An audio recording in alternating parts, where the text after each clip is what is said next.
Welcome back to Resolute Reveal. Today we're diving into one of the most important topics in commercial real estate right now, and that is debt, capital markets, and how deals are actually getting financed in today's environment. And we have a really special guest today to help us unpack all of that. He is someone who lives and breathes in this world of financing every single day.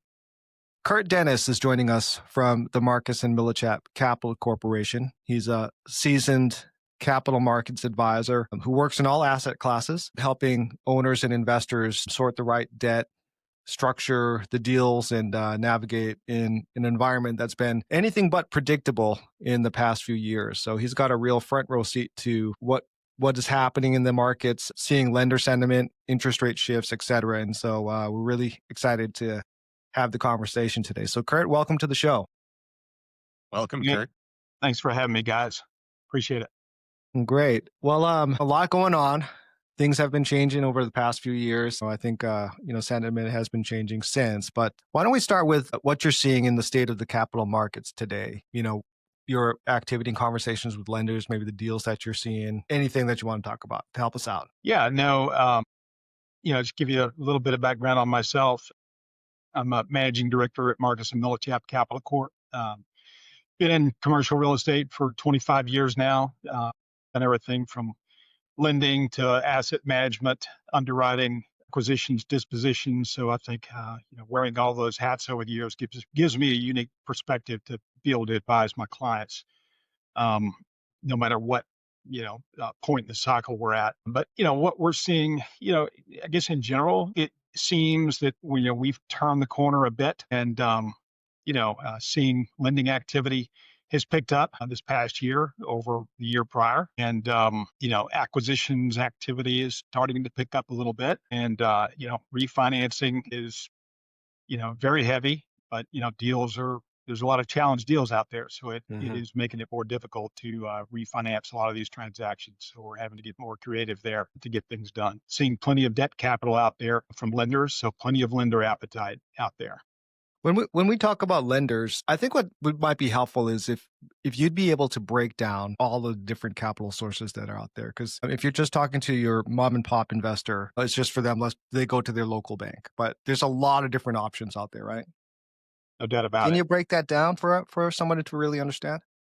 Yeah, so what we do here at Marcus Millichap Cap Corp is we make a market for our clients' financing. We sit down with our clients, we look at their deal, what their objectives are, what their business plan entails, what their time horizon, hold period looks like. And that, we use that as a guide to navigate our clients to the best loan product for their particular situation.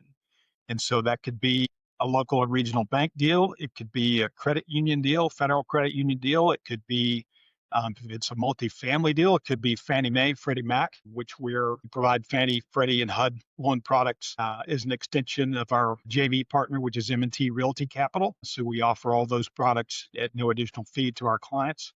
If a client is looking at a heavy value add play, where there's an underperforming asset, maybe low occupancy, and a lot of CapEx needs, and a client wants to get in, add the value, and then get out, it might be a great fit for a bridge loan. So there's a lot of private capital out there that can provide these bridge loans at higher leverage than a lot of the banks and credit unions can for those type deals. We also place clients with life companies, for permanent debt. Generally, there's another loan product that's been around for years, and that's called CMBS, or commercial mortgage-backed securities loans. And those are permanent 5 or 10-year, permanent loans, non-recourse. So that's another loan product that could be a good fit, good solution. Has that class increased again in volume? It has. Absolutely. In fact, 2025 is the highest loan volume in the CMBS market since before the great financial crisis. We haven't seen the same level of CMBS since probably 2007. So it's still way down from where it was at its peak before, the financial crash of 0809, but it's come way back. And it's probably never will return to those levels. No, I don't think it will, but it serves a purpose and, fills a niche out there in the market. But what is that niche? What are you taking to CMBS? Yeah, it's right now CMBS is offering full-term interest only, and as a result, in their underwriting to typically a 125 or maybe a 130 debt cover on interest only. And so we're getting higher leverage out of that loan product than some of the other loan programs out there. And it's non-recourse. So if somebody wants max leverage and they have to have non-recourse, maybe it's a deal that's not a fit for maybe Fannie Mae or Freddie Mac in the multifamily side, maybe it doesn't quite have the minimum occupancy that the agencies require. And CMBS could be a good option in those scenarios. And is there a deal size or asset class that typically goes CMBS? Is that a major decision point as to whether or not it would go that route? That's right. That's a good question. Typically, CMBS is designed for larger balance loans, typically at least 5 million and up. So, yeah. Kind of circling on that. So we did touch a little bit on what's happening today. Can you maybe dig into a little more of the differences that are, from since the 2023 slowdown up until now, the things that have been changing, and then also, how would you be describing the lender sentiment, moving into the end of the year and looking into 2026? So, lender sentiment, I think is up. There's plenty of debt capital out there. In fact, the agencies, both Fannie Mae and Freddie Mac, they just increased their caps for 2026. They increased the caps from 73 billion each to, I believe, 88 billion for 2026, so about 15 billion increase. So they're anticipating big volumes next year and an increase in loan volumes.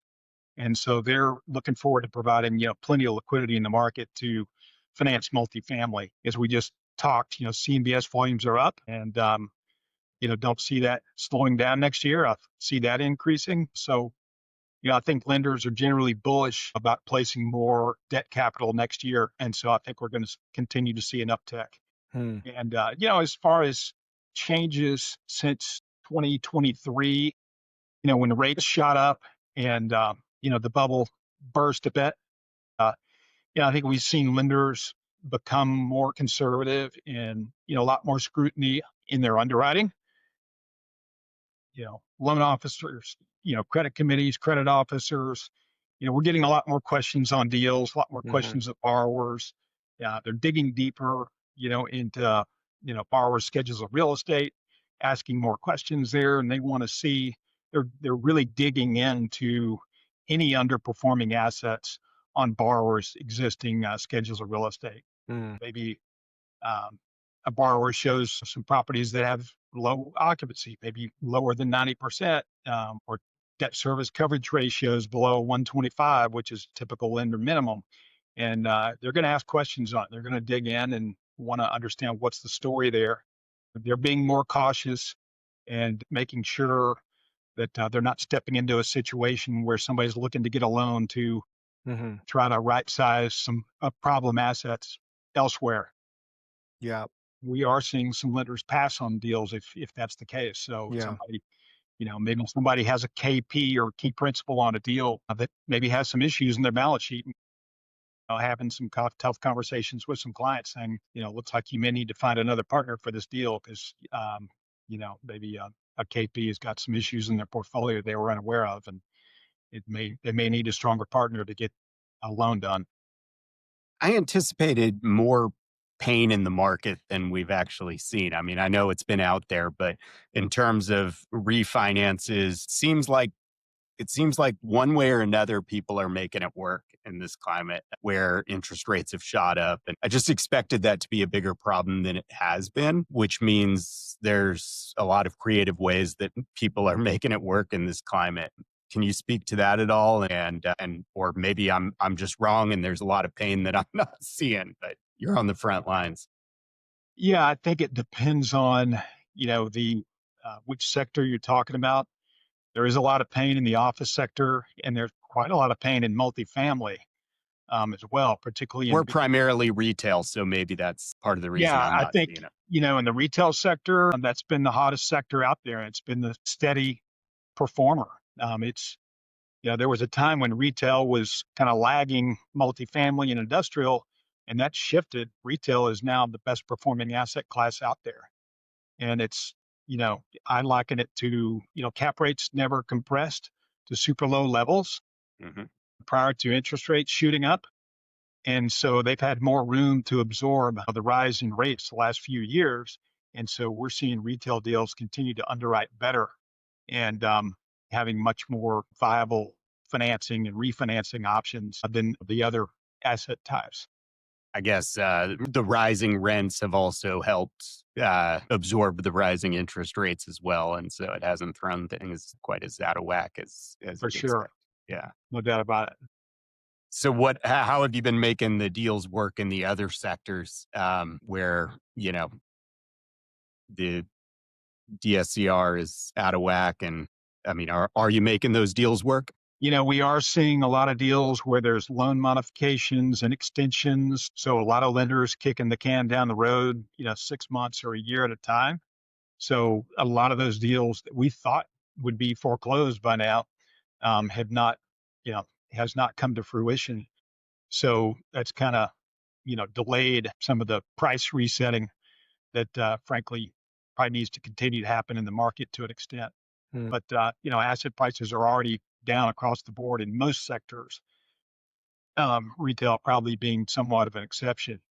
But, we're seeing other creative financing. We're getting deals done, like for some of the construction deals where maybe a development was delayed, due to COVID and lease up was slower than the developer thought. And, still not quite to stabilized occupancy. We've been able to come in and place bridge financing for those deals to get folks out of their maturing construction loans. So, we're also seeing mezzanine and preferred equity in particular, helping to fill the void. And got a lot of clients that have been asking about that to help fill that void in the capital stack where, a new senior loan may be coming in a little lighter than needed to get them out of their current debt. Is there a lot of extend and pretend right now? You mentioned that a lot of lenders are extending. Do you is that back as a thing?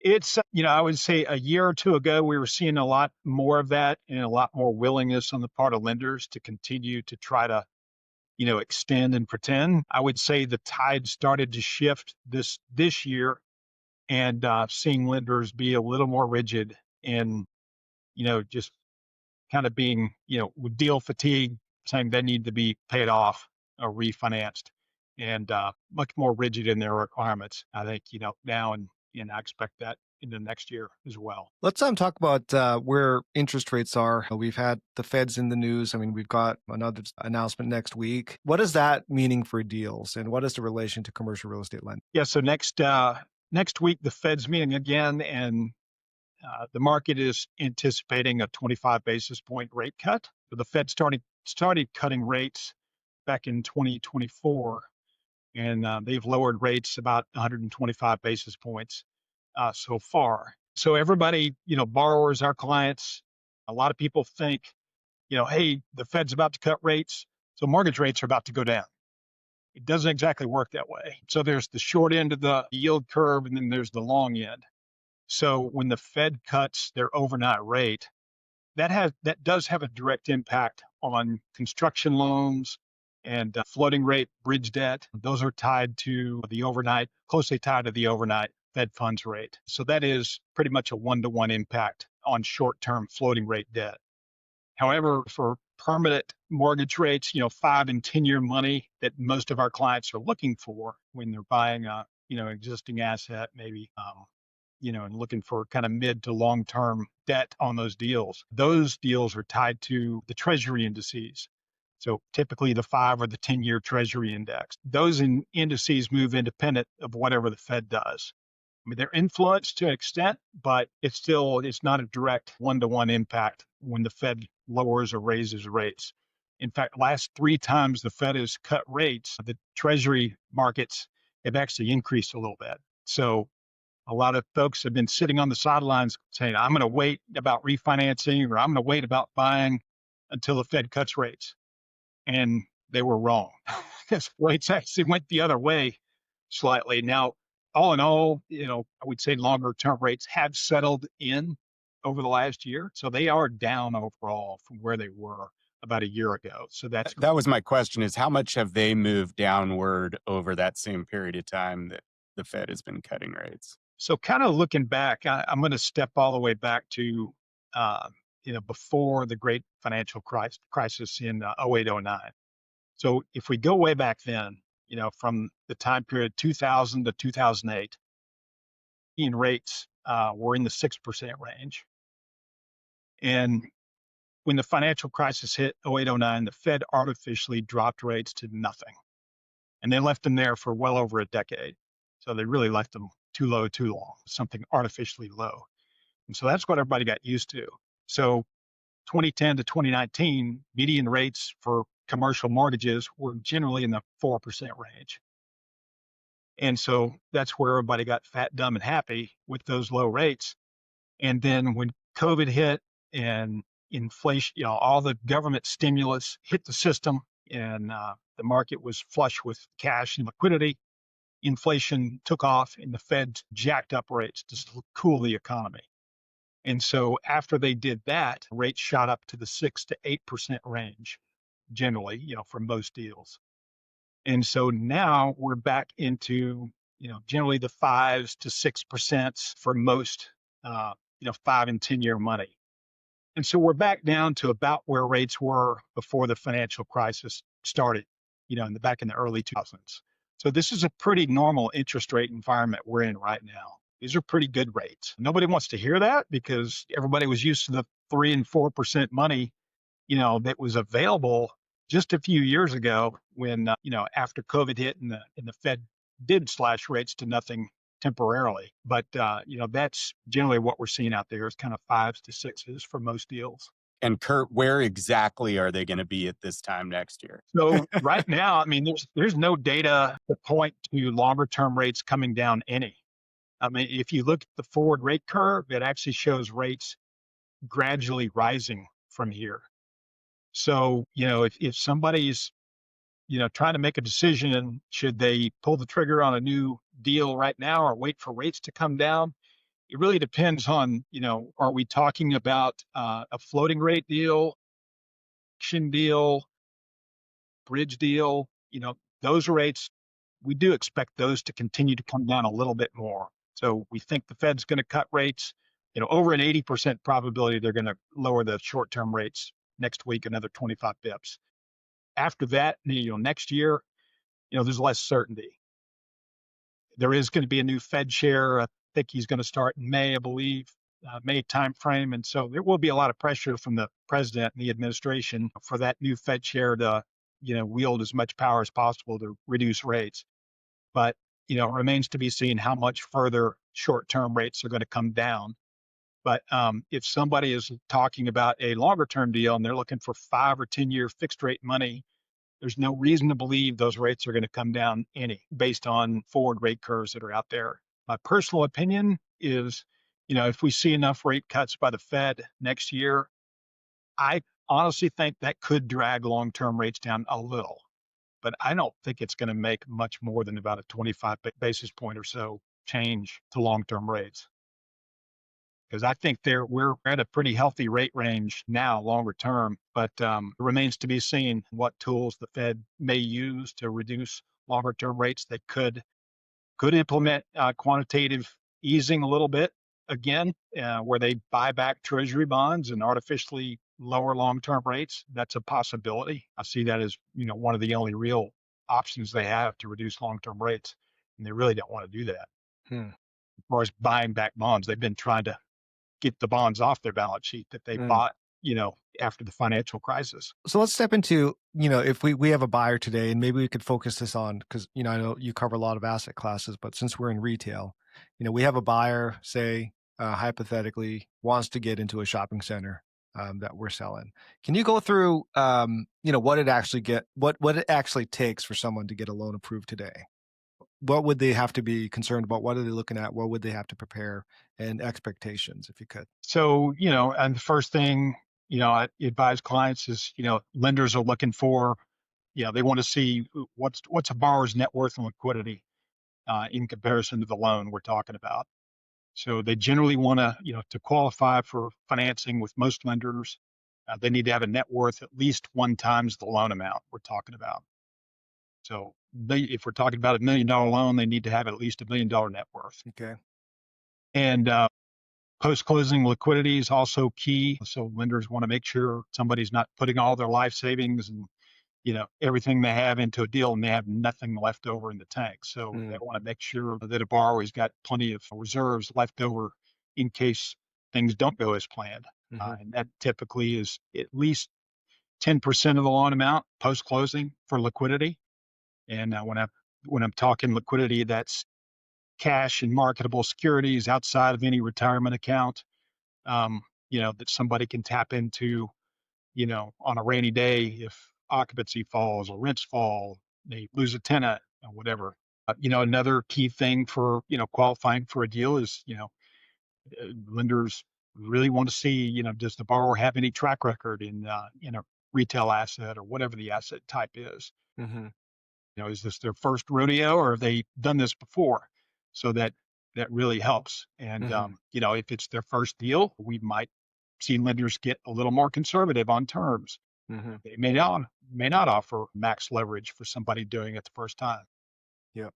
And can you speak to that leverage a little bit and LTVs that you're seeing in the different asset classes? Yeah, so generally, I would say most deals we're seeing LTVs in the 60 to 70% range. Starting to see some, I would say in retail in particular, some deals can size up to 75%.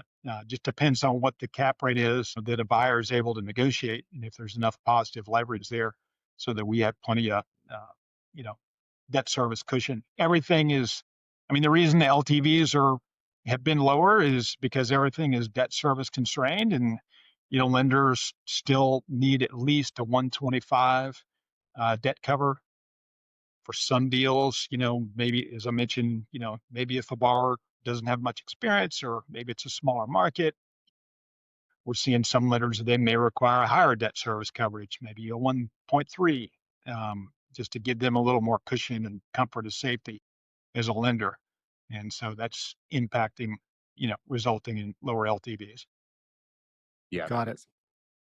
And how about recourse and non-recourse trends for, say, a shopping center or multifamily or, different asset classes right now? Sure. As far as non-recourse, it is available. We talked about CMBS as a loan product, and those are non-recourse loans. For larger deal sizes. Most of the life companies, I would say for, particularly in larger balance deals, those can be non-recourse. For the banks, to get non-recourse, I would say generally has to be a very strong borrower and typically a little bit lower leverage. And at that point, and by lower leverage, I would generally say less than 60%, could even be less than 55% LTV, for banks to entertain non-recourse. We have seen, I would say, some of the smaller balanced life companies that we've closed a lot of business with used to routinely be partial recourse. Maybe the top 25% of the loan only would be recourse, non-recourse below that. But we've seen some of those lenders kind of pull back and require full recourse from the get-go the last couple of years or so. And Understood. Kurt, where do credit unions enter the picture, and when are you going to credit unions with deals? So, they're a good option. We've placed several deals over the last few years with some of these federal credit unions as well as local credit unions. And we've seen the credit unions offer more attractive pricing than a lot of the local and community banks in particular. So, if it's a, more localized deal, maybe not a fit for some of the larger loan programs, these credit unions can be a good fit, and they can do some things, that a lot of the banks can't. We tend to see them a little more conservative on leverage at times than some of the banks, but their rates can be much more attractive. And they can often, do longer amortization, maybe 30-year amortization on some deals, whereas a lot of the banks are more rigid and they won't go above, say, 20 or 25-year amortization. Got it. How about let's touch a little bit on creative financing and how deals are getting done that way. Mezzanine debt, preferred equity, if you want to give us some insight into that, and loan assumptions particularly too. Can you give us some insight on what you're seeing on those, and maybe give some clarity for investors on those types of options? Yeah, so typically loan assumptions are a possibility with some of the permanent loan products out there, particularly with the agencies and CMBS. So Fannie Mae, Freddie Mac, CMBS loans typically allow assumptions. Some of the life companies as well, probably not all, but I would say most are assumable. And so it can offer, I mean, in today's environment where rates have gone up considerably from where they were a few years back, that can be a great option. And we've seen a lot of deals get done by new buyers coming in, stepping in and assuming the existing debt at below market rates. You asked about preferred equity and mezzanine debt. So we've gotten numerous requests, I would say, over the last couple of years or so from folks looking to stretch loan dollars. Senior loans are coming in at lower LTVs in today's environment because of higher rates. Preferred equity and mezzanine debt is out there, and we've seen, you know, that sector, pick up to kind of fill the void and maybe take a loan from say 65% LTV up to maybe 70, maybe 75% or so in this market. Have you seen, has there been a specific uptick in that type of loan choice over the past few years? And do you see that declining, or like, do you see that? We get a lot of inquiries about it. Mm-hmm. However, the caveat is, preferred equity and mezz comes with a higher rate. So a lot of borrowers, when you're talking those kind of rates, their eyes tend to glaze over because they're like, well, I don't want to pay that. So they have a choice, to be made between just raising common equity to fill that gap and just raise more equity from their investor pool, or utilize, a preferred equity provider or a mezzanine provider that, is likely going to charge low double digit type rates for that money. Because And there's still a ton of that equity out there. there's a lot of preferred equity and a lot of mezz money out there looking to get placed in this environment. But equity, I would say, generally has been a little more constrained last few years, with, I would say, more common equity investors on the sidelines, just kind of waiting it out, waiting to see what happens. Mm. I've heard that office is making a little bit of a resurgence. Is that something you're seeing? It is. 2 to 3 years ago, a lot of lenders, frankly, were on the sidelines with office lending. And so that tide has turned. And CMBS in particular was having a conversation with one of our active CMBS lenders in the last week or two. And CMBS loan pools are now back up to around 20% or so of these pools are now office loans again. And just a few years back, it was probably 10 to 15% or much less in most of the CMBS pools. So CMBS lenders are back looking at office selectively. They're being very careful about the asset and the borrower's track record. And, is the asset in line with, the submarket occupancy? If it generally is, and if the basis makes sense and there's plenty of cushion for debt coverage, then we're seeing, some lenders dipping their toe back in the water into office lending again. And what about construction financing? I mean, have you seen a big change in the amount of construction financing? So, construction pipeline, I mean, that spigot was kind of shut off because so many deals just didn't pencil. And so it flowed considerably. A lot of lenders were not getting the construction loan payoffs timely as they thought they would. So a lot of deals got drug out, due to COVID. Maybe they were delayed by COVID and slower lease ups than they thought. So we have seen a lot of lenders where their construction buckets, were constrained. I would say 2 to 3 years ago. I would say this year it started to turn a little bit, and we are seeing more interest, getting more lender quotes from banks, looking at construction deals again.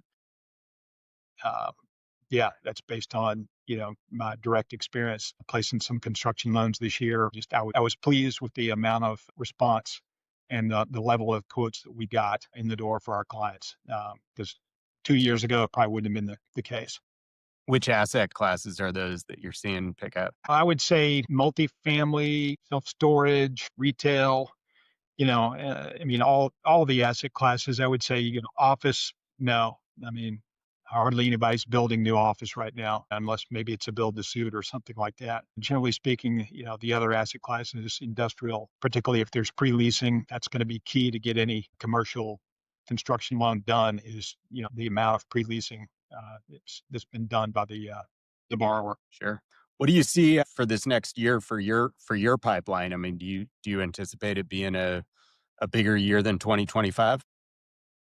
I do, for sure. I feel like the tide is turned. The winds are starting to blow in a favorable direction. Rates are down from where they were. We've seen property insurance rates come in, and so that's helping as well. So I think with rates having come down, settled in, at least they seem to be settled in and kind of dialed in where people sort of know what to expect from, for long-term rates, and shorter-term construction and bridge rates are down and coming down further.